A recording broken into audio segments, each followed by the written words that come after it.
Logically, I had a dream once.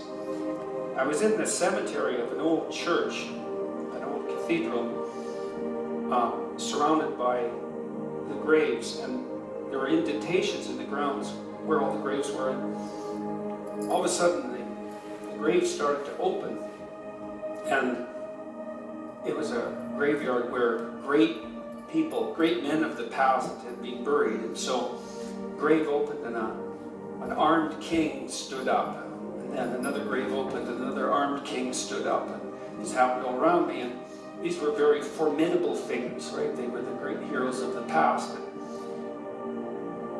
after a number of them appeared on the scene, they looked around and saw each other, and being warrior types, they immediately started to fight. And the question is, what stops the great kings of the past from fighting? And I had a revelation after the dream.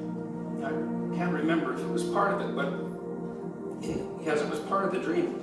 They all bowed down to the figure of Christ. I thought, then I woke up and I thought, what in the world does that dream mean? What in the world did that possibly mean?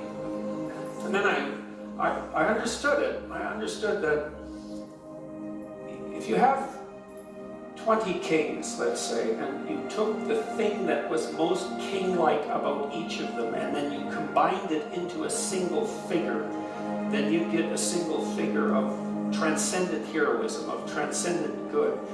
And it's a tenet of the Jungian school of psychology, let's say, that figure of transcendent good is symbolized by the image of Christ. And the purpose of that image is so that even the tyrannical king has someone to bend his knee to. And that's absolutely vital. I mean, you don't have to approach it from a religious perspective, although you inevitably do, because when you speak of things at this level, that's what happens.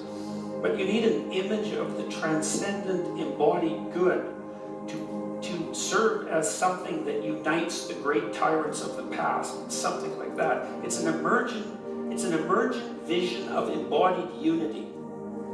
And it's a psychological necessity, it's a sociological necessity, and I think it bears very strongly on your question about why is it that people matter. It's the classic Western answer to that, the Judeo-Christian answer to that, is because you have a spark of divinity within you, and that divinity is a reflection of this transcendent good.